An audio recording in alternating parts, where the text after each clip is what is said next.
Thank you both for being here.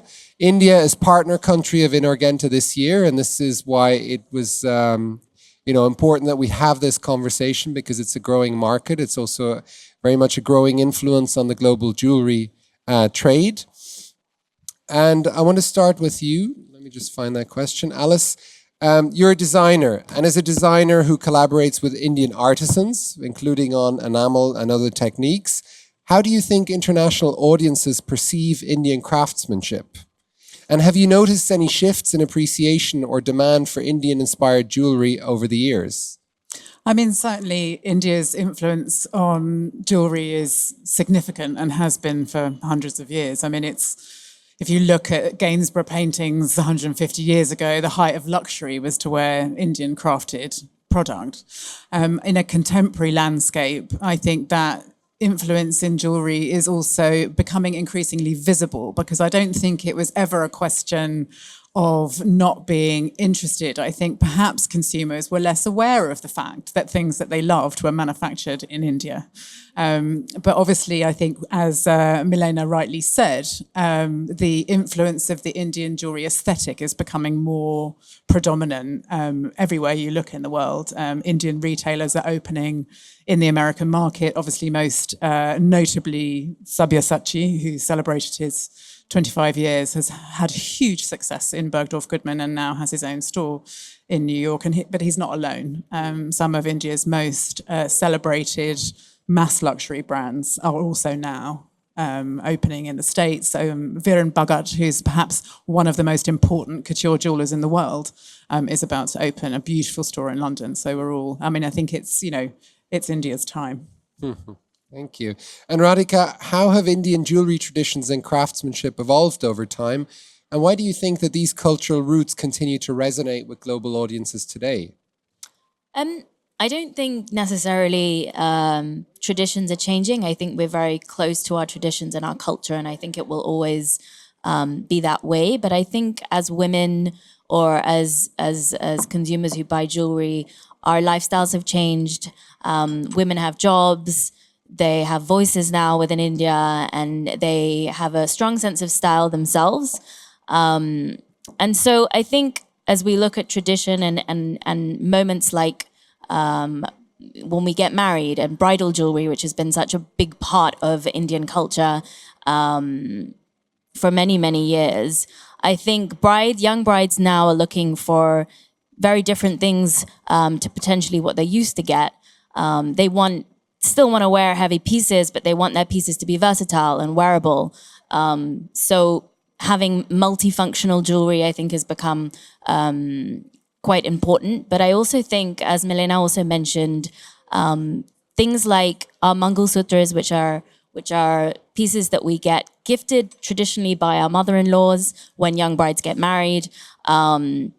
People want to be able to wear that every day. It's a piece that you're meant to wear every day. So I think we're still trying to hold on to the symbolic value of things. So a Mangal Sutra tends to have black beads, usually made out of onyx, which is for protection. And we want to hold on to that sentiment, but we want it to fit into our modern day lifestyles and what we wear. And what about men? Because I just want to follow up on the question that came at the end of Milena's talk, given that Indian men, there's a rich history and tradition of men wearing jewelry. Is that taking off as well? Absolutely. I mean, I think the Ambani wedding is something to say. You saw Anant in like massive emeralds and diamond brooches. So I think it's always been a part of our culture. I don't think that's anything new. Even things like going back to tradition, but traditionally we would go and see, and today we go see our Indian astrologer who will tell us certain gemstones that you should wear based on your charts. That still happens today, and the country hasn't evolved in that sense. We still hold on to things like that. And men have often worn rings in India, gemstone rings. You know, you see a lot of men walking around with certain gemstones that they've been told to wear by their astrologer. And you see it globally today as well. I think I had interviewed Alice actually on a story that I did. We called them Jyotish jewelry. And the stone that you are recommended to wear must touch your skin so that the energies of that stone, you embrace them. And And so I think we're seeing actually just people wanting to contemporize these traditional pieces, for the modern day and for their lifestyles today. Thank you. And Alice, what aspects of Indian craftsmanship and motifs do you find most compelling? And how do you reinterpret them for a global audience? I mean, I think in my own work, I'm really fascinated by symbolism of various different kinds in the sense of, you know, in a European context that you would have looked at a painting and you would have understood immediately why the painter had put a pomegranate there, for example. But in India, that's not something that happened 100 years ago and doesn't happen anymore. If you look at the sari, for example, there's a symbolism in the sari that Indians are able to read in a way that just doesn't happen for us. We don't understand it because it's not embedded in our roots, and it's the sari for me is something that I find endlessly inspiring. But I think drawing on what Radhika was saying, you know, we're in a moment globally where, particularly in jewellery, that emphasis on the idea of your jewellery as a talisman, as a keepsake, as something that has kind of meaning to you about your family or, you know, an event that's happened or a promotion that you got, is kind of evolving into a huge interest in stone lore, for example. You know, a lot of my clients say, oh, well, I want something to be rose quartz because I've heard it's, you know, a stone for love and things like that. You know, I mean, I don't need to tell you that astrology has kind of almost like, you know, infiltrated every single jewelry brand working in the world today. And, you know, India is at the very heart of that symbolic conversation. Yeah. And, you know, Jyotish is one element of how it resonates within India. But I think you can see that influence globally. From all of the designers who are kind of making their work in India. They come to India and I think they sort of suddenly kind of get steeped in these ideas and it kind of transfers out again into the world, which is, you know, I think how India's kind of import has always operated in a way. And so what about craftsmanship? Are there techniques you find in India that you can find nowhere else? And so there's really this interest that you have of engaging with Indian craftspeople in order to manufacture jewellery in a way that can only be done there? I mean, I think, you know, the answer to your question is really also about, you know, level of skill, which is extremely high in India. So I think that, you know, master craftsmen in traditions like filigree, in granulation, in enamel, obviously, as well as just, you know, broadly speaking, in goldsmithing and gem cutting.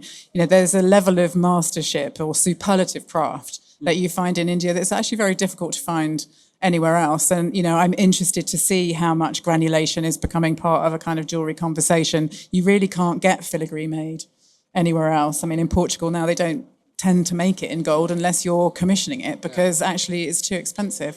So it's both a kind of, you know, there is a pricing part of the conversation, but actually I think it's also because it's one of the best places in the world to find people who are practicing in a kind of lineage of master craftsmanship. You know, we've lost a lot of those skills in Europe where people aren't buying them anymore. Yeah. Or it's difficult to recruit a younger generation to become those craftsmen in Europe. That's also one of the challenges. Yeah, I think so. I mean, you know, I completely sort of slightly tangentially, but I mean, certainly in the UK, there is only one place where you can learn to be a jeweller anymore. You know, in Birmingham, who have a stand here, the Birmingham College of Art and Design is the only place that trains makers. Yeah. So it's no wonder that it's extremely difficult to find a broad variety of craft in a country like the UK. Not that you can't find amazing jewellers, but it's, you know, those skills and the number of people practicing them are kind of vastly different from what you find in India. Thank you.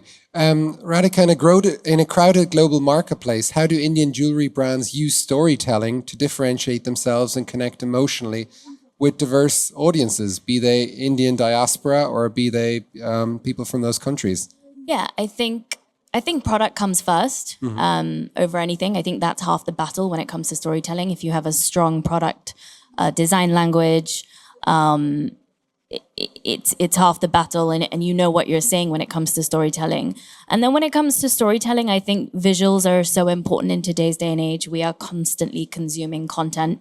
Sadly, you know, Alice and I were discussing it. People don't read long form copy anymore. So all you really have to communicate is an image or a video. And I think especially for Indian brands, I think focusing on that and really bringing out your story through visuals in the most authentic and genuine way possible to your brand identity, it is the key to differentiating yourself. And one thing I would say is, I think obviously post-colonization and things, we've always kind of idolized the West in terms of talent, creative talent, using Western photographers or stylists. But actually what I think is amazing to see in India right now is the creative talent that's actually local. And what I would highly encourage is that Indian brands who look to go global really, really champion local talent, because I have never felt energy like I felt in India right now. Fascinating. Thank you. And Alice, India is often recognized as a hub of exceptional jewelry craftsmanship. We've talked about that already. And manufacturing. How do you see these skills shaping global demand for Indian jewelry? And how do you see kind of the growing role of India playing out as a leading jewelry manufacturing hub over the next few years? I mean, certainly since I've lived in India or be traveling to India and working there, you know, the quality of factory production has just transformed. You know, you can do things in India that you just couldn't do 15 years ago, which is why so much Indian production tended to be around handmade things in Jaipur, and, you know, where the skill is very high, but actually now you can pretty much make anything that you want to make. So that's one side of the market. And then on the other side, of course, you still have superlative craftsmen, but you have, you know, a huge body of craftsmen doing, you know, high quality mass luxury production as well. So as a designer, as a brand, there's almost nothing that you can't do there anymore, you know? So I think that's naturally going to influence people's choice making when it comes to, well, where do I start my brand? How am I going to begin my manufacturing journey? You know, India is now an obvious choice at whatever level of the market you're planning to enter. So how much is India market now for your brand and your jewelry? I mean, actually, you know, I don't sell my own work in India, ironically, Okay. unless except to private clients. But the market for my own work is significant in the United States, for example, where you have a majority of, well, female buying consumers, which is hugely important for young, independent, design-led brands, because the female consumer buying for herself has a much more confident approach to what it is that she's buying because she knows her own taste. And in the States, there are just more of them than there traditionally have been in other countries. And they don't have specificity around things like, for example, you know, in the past, Russian women wouldn't buy their own rings because it was bad luck and things like that. So that doesn't affect the American customer at all. And the taste, American women love Indian jewelry. I mean, you can tell when you go to Jaipur or Jodhpur or places like that, they come in huge, droves together, and they, anyway, spend lots of money and go home again. And it's not, I mean, obviously it's no coincidence that brands like Sabyasachi are doing well in the States, because they find a ready audience of people who, and I think Radhika and I were talking about this, and this is a really interesting point, who are excited by the way that he in particular styles traditional Indian jewelry, but in a Western context. And, for a lot of Western women, he's opening the door to understanding, how do I wear Indian jewelry at home, which has traditionally been the barrier. So I think a brand like mine, for example, was kind of a bridge between those worlds, because it has a kind of contemporaneity to it. It makes it easier for a woman in, New York or in Dallas or wherever to wear something that feels culturally not from the US. Yeah. But now they're sort of saying, well, you don't even have to you can just pick up a beautiful traditional Indian jewel and wear it, casually with a t-shirt, and it looks fabulous. And I think that's a distinct shift. So Radhika, speaking of an international audience, what marketing channels and strategies have been most effective in showcasing Indian jewelry? And how should messaging be tailored to different regions around the globe? What do you think? So I think first and foremost, having a localized product strategy is probably the most important thing, to understand the market that you're putting your product into and the kinds of things that they tend to buy. So editing product for a specific country or region. And then next, I think it's what I've seen working for some of my Indian clients globally is just is showcasing craft in the most authentic way possible. A lot of the brands I work with use the most exceptional Indian craft techniques that I think, and create pieces out of them that I think a lot of the world has not seen. And just by showing, you can almost see in the pieces the level of craft that has gone in that I don't think anyone has seen before. I have a client in India, in Mumbai, called Moksh, who uses a micro pearl weave technique and creates the most exceptional pieces out of them. And I think even if you were to place them in the US or Italy, it's something that nobody's really seen. Yeah. And I think just showcasing and heroing the craft works, like almost as if like on social media it almost goes viral. Any piece that you post with these pearls are like, wow, people have never seen this before, and it relates to really anyone, not just an Indian. Yeah, thank you. And Alice, looking ahead, what do you see as the next big opportunity for Indian jewelry on the global stage? What advice would you give to emerging designers aiming to make an international impact? Be they Indian brands or be they, Western brands who are kind of finding inspiration via Indian craftsmanship, who are manufacturing there. Any advice you could give? I mean, I think what's really interesting to me going to India today is how there's a much more complex set of layers around how Indian designer brands are playing with their own cultural language. So, we're all very used in an international market to the more is more aesthetic that Sabyasachi represents. But actually, when you look to fashion, like Raw Mango is one of my sort of favorite Indian brands at the moment in the fashion space. And actually what they're looking at is that kind of actually much more refined Indian design aesthetic that where less is more, actually. Yeah. And then the emphasis is on superlative kind of making. It's so beautifully made.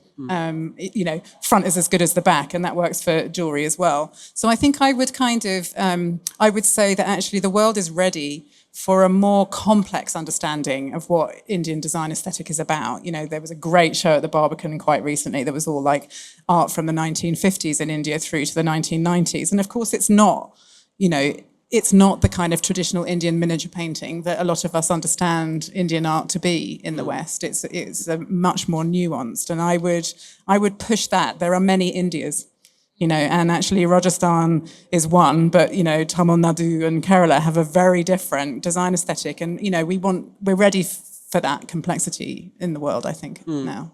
And Radhika, from an Indian kind of designer perspective, how do you think that Indian jewelry designers could or should incorporate both contemporary or Western design elements without losing the essence of Indian heritage? How are they finding that balance? How is that evolving? I think the Indian heritage is often retained in the craft. So I think no matter what you design, as long as that's kind of kept intact, you will always retain the heritage. I think it's less about adding contemporary elements, and as Alice said, it's about stripping away the busyness sometimes of a piece to simplify it and really hero the essence of the craft and the piece. So yeah, less is more, and just getting to the core design codes while stripping back kind of the fluff. I think it's sort of important to remember that actually India was one of the most significant commissioners of minimalism, right? If you think about Chandigarh and Corbusier, it's not just that explosion of decoration. It's about so many other things too. And it's fascinating when you start to kind of see that essence coming through in other disciplines. So do you think that education is key or important in terms of dissemination of information about kind of historic design? Is there enough knowledge around? If you go around a trade show, or have there been enough books kind of published on Indian jewelry? Is there a lot more work to be done on that? I mean, I think, the books that have been written about Indian jewelry are very much in that kind of, more is more dimension. Yeah. But I think, it strikes me that actually in Northern Europe, there's a very strong engagement with what India represents across aesthetics, that it's a much more sophisticated engagement than it is in the UK, ironically, where I think we still think things are either kind of like pop India or their kind of complex, sort of traditional India and nothing in between. So I think as Indian brands grow confidence, they might, take that message more widely across the world. But the other point I think that Milena kind of hinted at in her talk was when you are one of the most significant markets for jewelry consumption in the world, perhaps the international market doesn't look quite so interesting. It's also something worth considering that actually really many Indian jewelry brands are cultivating their domestic audience, and rightly so. Yeah. And do you see that? Do a lot of brands, are there a lot of brands that are very ambitious and want to tackle that international market? Or are there a lot of very ambitious brands that are also willing and kind of see the opportunity in India being such a big country and big market that there are enough opportunities there? I think it's both. I think the world has become one, and yes, brands do want to go global. And appeal to a global audience. But the market in India is growing and people are buying jewelry, the industry is growing. And actually, I think the Indian customers' taste has changed and it's evolving massively. People are way more confident in their choices of what they're buying. They want something different. And we're seeing a rise in the independent designer locally who are creating beautiful pieces that appeal to the West and appeal to the East. And I think it's a really exciting time in the country right now. And I think they're trying to cater to both markets equally. And I think that's where a role like mine, when I'm working with a designer, it's how do we appeal to both? How do our visuals appeal to the West and how does it appeal to the East? How do we bridge both? If I'm creating an Indian piece of jewelry, but also something that feels a little bit more contemporary, where does that visual language sit? And I think that's the key to appealing to both. But yeah, the India market is in a different place right now and it's going to continue to grow. But then Alice, I mean, I'm not a designer, you're a jewelry designer. When you design jewelry, do you think about markets? Or do you think, sorry, I'm assuming that you're thinking about your unique kind of take on jewelry and then the market is where the market is. But you have a voice that is unlike anybody else out there and then the markets kind of find themselves. Is it kind of too narrow-minded to think about there's this Indian market, there's a Western market? I think what Radhika said was really interesting about saying it's kind of a global market. And you have lots of different jewelry brands with different stories. Yeah, and I think Radhika is right about that. I think what it seems to me from the perspective of how I work that, I'm telling stories all the time. So I'm telling you what I find fascinating and the connections in the world that I find fascinating. So my Silk Road story, if you like, is that there aren't any motifs that are owned by anybody. Actually we all have, or many cultures have a version of ikat. A lot of us have the triple motif of the circles because it has meaning and resonance in lots of different places. And, in a way, I guess what I focus on is finding my tribe wherever they are. So actually the goal is to find the women who are your market and who appreciate your voice wherever it is that they live in the world. And so perhaps, you're absolutely right. I'm not like Cartier kind of trying to explore particular markets with kind of business goals. I'm, an independent jewelry designer and what I have is my voice. And so for me, it's about finding women everywhere who understand and appreciate it. Yeah, and the link to India, and one of the reasons you're here today is because of the great craftsmanship that the country has and that you are dependent on for your jewellery. Yeah, absolutely. And I'm also very proud of the fact that, unlike many international brands who work in India, I'm very proud to say that I do. Yeah. And not just say that I do, but to name the people that I work with. And I think it's really important because actually, having lived there for 5 years, I know how many international brands do work in India on their couture collections and they don't say. Yeah. But actually the net result for my craftsman of me naming him is that he now has clients all over the world for his work.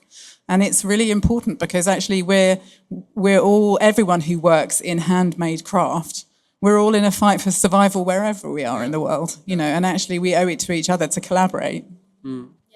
Just to add to that, I think Alice, as her and I were speaking earlier, and I said that I think that the rise of independent brands who are more authentic, much like Alice, who talk about where they make their pieces, has really changed the landscape and narrative massively internationally. I think it is the responsibility now of even bigger brands to talk about where they make their pieces. And yes, some still don't say. But I think talking about made in India in the way that Alice does changes the way that people view the idea of made in India. Yeah. And it is about artistry and luxury, which I think was not really being talked about until the last sort of 10 years, I would say. Yeah. And Radhika, just another question. What do you think are the biggest hurdles Indian jewelry brands face when entering new international markets? And, how should they navigate these challenges? So India's partner country of Inhorgenta, there's some brands here, there's dealers here. What advice could you give them or other brands that are interested in entering kind of new markets? I think, we touched upon it earlier, but the styling piece is so important because I think you take Indian jewelry out of India, people don't have context to it. You have to recontextualize that. You take a pair of Chandbali earrings, which is a traditional earring, and you place it in the US. Nobody has any context about how that's worn. Only an Indian will know I wear that with an Indian outfit. So showing a Western audience how it's styled is in a different context is really important. When I work with clients, we try and create a bit of both in that we'll style things with Indian wear, but we'll also style things in very unexpected ways. And that's where I was talking about this bridge between the West and the East to appeal to someone who might want to wear a blazer and an Indian choker, or might want to wear a white t-shirt with a pair of traditional earrings. And as soon as you start to break it down for them in their minds, very subconsciously this happens, they start to view the jewelry very differently. And sometimes Indian jewelry can be complicated and people don't understand how to then wear it themselves. They might love the piece, but they don't know how to wear it. And so as you said, it's education. It's teaching them how to style it themselves and making them almost resonate with that language that you're creating. Thank you. Any words of advice from you, Alice, on that, or on how Indian jewelry brands looking to enter the Western market, how they could or should approach that, and vice versa, actually? So I think if advice to designers working in India would be to find when I first started working there, I was like, oh my God, I'm so overwhelmed by the limitless possibilities of what I could do here. And it's very easy to, if you like, to fall into the Indian aesthetic without bringing yourself to it. And yet there are so many kind of amazing examples of how that balance is achieved. And I talk a lot about Corbusier as being a great example of that, because the buildings that he designed in Chandigarh, they're so obviously Corbusier when you look at them directly on, until you realise that the lake that he's put them on, the reflection creates an Indian temple. So what he's really saying is you can be yourself in this vast beauty. You can bring your own design language to it. And I would really encourage international businesses seeking to make work in India inspired by Indian techniques to kind of actually bring themselves to that conversation, because it does also resonate for the people who are making the work. My enamel craftsman now uses a whole palette of colours that in Rajasthan are not common. And although he holds a very strong confidence in his own historic techniques, it is broadening the language of what Meenakari can be in a local Indian context. Advice for designers from India going internationally? I think Radhika is right. It's a styling thing. Don't lose your confidence. Don't try and be a Western designer, whatever that means. Yeah. But I think there is certainly, as I say, what I was trying to do was to make work that is of India, but is not Indian, because I'm not Indian, but yet at the same time, I have such a huge passion and respect for what it is that the Indian subcontinent brings to the world. Thank you. Thank you. Maybe we take some questions from the audience, if there are any questions from the audience. There's two questions actually there. I'm just going to get our colleague to give them a microphone.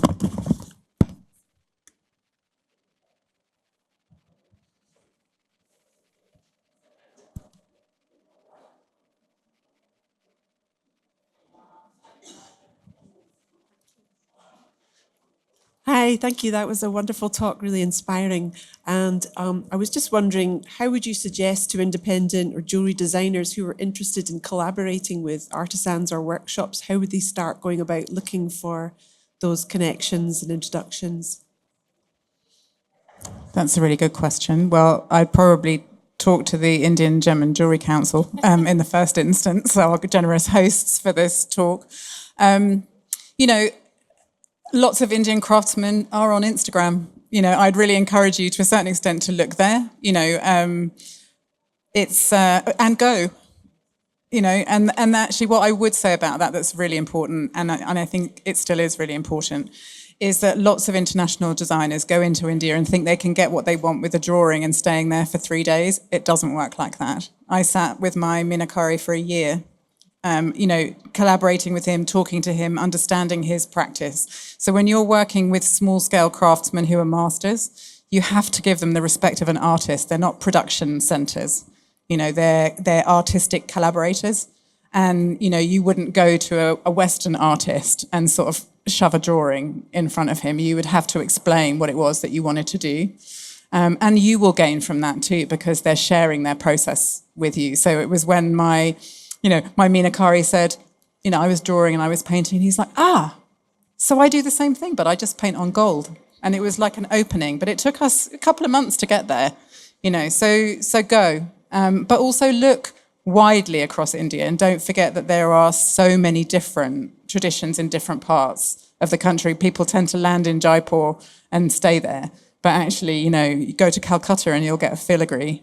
You know, if you go to the south, you get this kind of extraordinary sort of modernist practice. So there's many, I mean, it's a huge country, obviously. But yeah, take your time and go with respect. We had another question there in the front. No? Okay. All right. Well, if there's other questions, any final thoughts from either of you? Or otherwise, I'd say thank you very much for being here, for coming. Thank you also to GJEPC for collaborating on this panel discussion and for being a partner country this year. And we look forward to many more interesting things to come out of India and between Germany and India. So thank you very much for attending this talk. Thank you. Thank you.